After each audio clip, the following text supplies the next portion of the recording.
حضرت عمر رضی اللہ تعالیٰ عنہ جب ایمان لائے تو آپ نے ایک ایک کافر کے گھر کے دروازے پہ کھڑے ہو کے کہا کہ تم کمزوروں کو مارتے تھے، میں تمہیں بتانے آیا ہوں میں محمد عربی کا نوکر بن گیا۔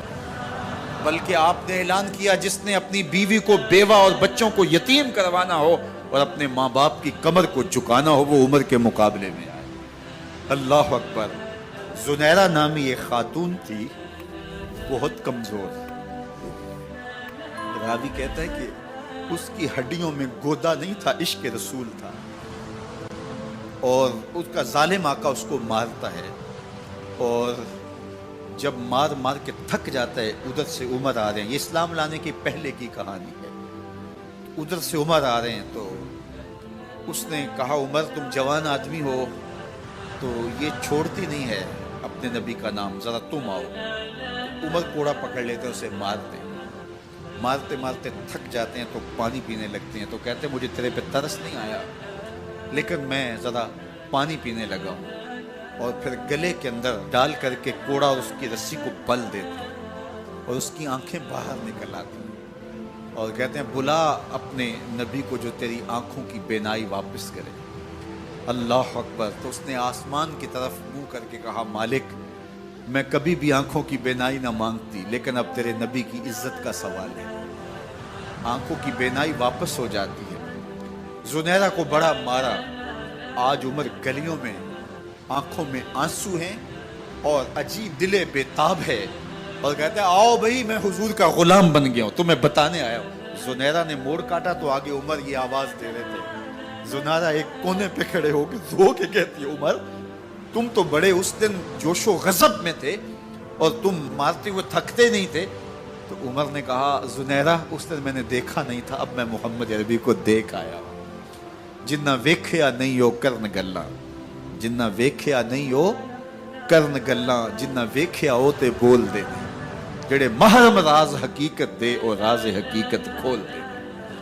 تو حضرت عمر رضی اللہ تعالیٰ عنہ ایمان لائے۔ حضرت عبداللہ ابن مسعود رضی اللہ تعالیٰ عنہ فرماتے ہیں کہ حضرت عمر کا ایمان لانا مسلمانوں کے لیے عزت کا سبب تھا، ان کا ہجرت کرنا مسلمانوں کی نصرت تھی اور ان کی خلافت مسلمانوں کے لیے رحمت۔ حضرت عمر رضی اللہ تعالیٰ عنہ وہ ہیں کہ میرے حضور نے فرمایا لوگوں جب نیک لوگوں کا ذکر کرو تو میرے عمر کا تذکرہ ضرور کیا کرو۔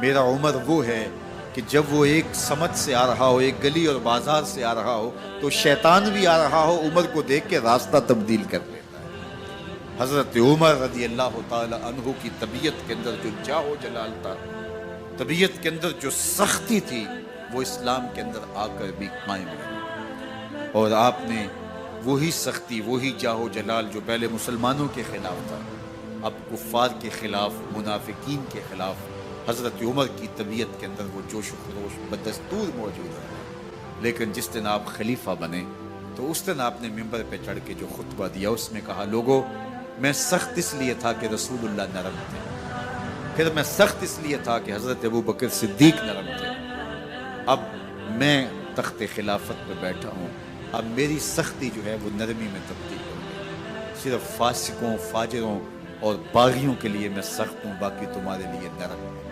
سب سے کم جو تنخواہ بیت المال سے اگر کسی وجود نے لی ہے تو وہ حضرت عمر رضی اللہ تعالیٰ عنہ نے صرف 2 جوڑے لیتے تھے سال میں، اور راوی کہتا ہے کہ میں نے دیکھا ہے کہ اس میں بھی 17 پیوند لگے ہوتے تھے۔ حضرت عمر رضی اللہ تعالیٰ عنہ کا طرز زندگی، آپ کا انداز معاشرت اور آپ کا انداز خلافت، ہر لمحہ آپ کی زندگی کا اٹھا کے دیکھیے کتنی مرتبہ قرآن حضرت عمر کی رائے کے مطابق نازل ہے۔ اللہ تعالیٰ جل شانہ نے ان کو صاحب الہام بنایا تھا۔ ہر امت میں کوئی صاحب الہام ہوتا ہے، حضور کی امت کا صاحب الہام حضرت عمر رضی اللہ تعالیٰ، اور آقا کریم نے انہیں اپنا وزیر قرار دیا، فرمایا میرے 2 وزیر آسمانوں میں ہیں، 2 وزیر زمینوں میں ہیں، آسمانوں کے وزیر جبرائیل اور میکائیل ہیں اور زمین کے وزیر ابو بکر اور عمر رضی اللہ تعالی عنہما۔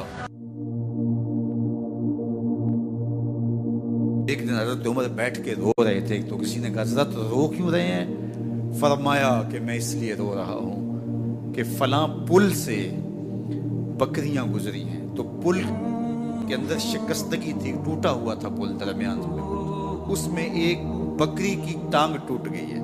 تو میں ڈرتا ہوں کہ میرا رب یہ نہ پوچھے کہ عمر تو نے پل صحیح تعمیر نہیں کروائے تھے کہ ایک بکری کی ٹانگ کیوں ٹوٹی ہے۔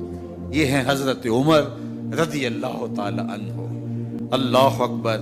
تو اللہ تعالیٰ جل شانہ نے حضرت سیدنا عمر بن خطاب رضی اللہ تعالیٰ عنہ سے جو کام لیا، مختصر دور خلافت کے اندر 10 سال 6 ماہ 4 دن آپ نے خلافت فرمائی ہے، لیکن کہاں سے چلے اور یہاں مکران تک، بلوچستان کا حصہ ہے، یہاں تک آپ کے سلطنت کی حدود وسیع، ادھر آرمینیا تک جا پہنچے، حمص فتح کیا، قادسیہ، یرموک۔ آپ ذرا دیکھیے کہ کہاں تک آپ کی فوجوں کے گھوڑے دوڑتے رہے، اور اللہ تعالیٰ جل شانہ نے ان کو جو توانائی، عدل و انصاف کی قوت عطا فرمائی۔ اللہ اکبر۔ جب زمین پہ عدل کیا ہو تو زمین بھی حکم مانتی ہے، اور حضرت عمر وہ تھے جن کا حکم ہوائیں بھی مانتی تھی، زمین بھی مانتی تھی، جن کا حکم جو ہے وہ آگ بھی تسلیم کرتی تھی اور دریا بھی ان کا حکم مانا کرتے تھے۔ مصر کے اندر یہ رسمیں بد جاری تھی کہ سال کے بعد ایک دوشیزہ کو زیورات پہنا کے اچھے لباس میں ملبوس کر کے دریا کی بھیڑ چڑھایا جاتا، اس کی قربانی دی جاتی، اس کا خون بہتا تو دریا چلتا۔ جب مسلمانوں نے مصر فتح کیا تو گورنر نے لکھا کہ اسلام تو اس طرح کی رسوم کی اجازت نہیں دیتا، لیکن خشک سالی ہے، لوگوں کی فصلیں ویران پڑی ہے، تو حضرت کیا کیا جائے؟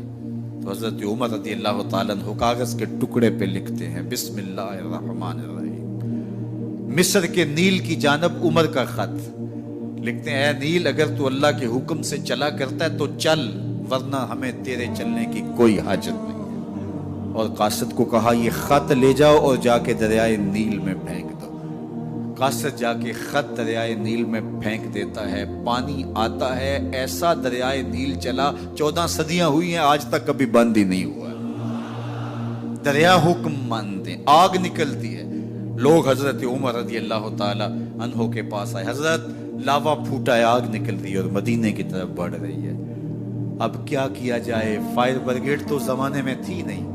عمر نے اپنی قمیض اتاری، جس قمیض پہ 17 پیوند لگے ہوئے تھے چمڑے کے، کہا یہ قمیض لے جاؤ، جدھر آگ بڑھ رہی ہے آگے ڈھالنا، آگ پیچھے بھاگ جائے گی۔ زلزلہ آتا ہے تو زمین پہ درہ مارتے ہیں، زمین رک جا، کیا عمر نے تیری چھاتی پہ عدل نہیں کیا ہے؟ تو یہ عمر ہیں رضی اللہ تعالی عنہ کہ جن کے انصاف کی وجہ سے، جن کے عدل کی وجہ سے اللہ تعالیٰ کی رحمات، اس کی برکات کا نزول ہوتا تھا، اور اللہ تعالیٰ نے مسلمانوں کو وہ آبرو مند حکومت دی۔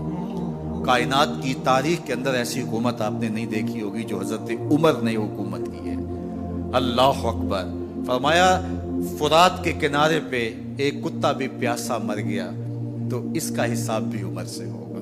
باہر سے سفیر آتا ہے اور آ کے پوچھتا ہے کہ میں امیر المومنین کے، مسلمانوں کے حکمران کے محل میں جانا ہے، تو مسکرا کے کہتے ہیں ہمارے امیر کا تو کوئی محل نہیں ہے۔ کہا کہاں ہے تمہارا امیر؟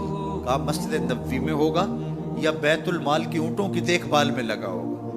وہ جب گئے تو مسجد میں نہیں ہے، اللہ اکبر، وہاں گئے تو وہاں بھی نہیں ہے۔ پھر کیا دیکھتے ہیں کہ عمر رضی اللہ تعالی عنہ جنت البقیع کے پاس ایک درخت کے نیچے اینٹ کا سرانہ رکھ کے سوئے ہوئے، تو اس نے کہا عمر تو نے عدل کیا ہے، تجھے کچی اینٹ پہ بھی نیند آ گئی، ہمارے حکمرانوں نے انصاف نہیں کیا، اور وہ بند اور محفوظ کمروں کے اندر بھی سکون اور چین کی نہیں سو سکتے۔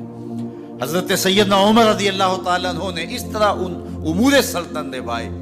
آپ دن کو لوگوں کی دیکھ بھالی کرتے، لوگوں کی ضروریات سنتے سمجھتے، اور جب رات پڑتی لوگ سو جاتے، عمر مدینے کی گلیوں میں پہرا دیتے۔ کائنات نے کوئی ایسا بھی حکمران دیکھا ہوگا؟ اللہ اکبر۔ وہ مجاہد جو مختلف محاذات پہ گئے ہوئے ہوتے، ان کے گھروں کی دیکھ بھالی کرتے، ان کی ضروریات کا خیال رکھتے، ان کی آبرو کا پہرا دیتے۔ راتوں کی تنہائیوں کے اندر حضرت عمر اٹھتے اور جا کے گشت کرتے، چکر لگاتے، دیکھتے کوئی آنکھ پر نم نہ ہو، مفلسی کا کسی گھر میں ماتم نہ ہو۔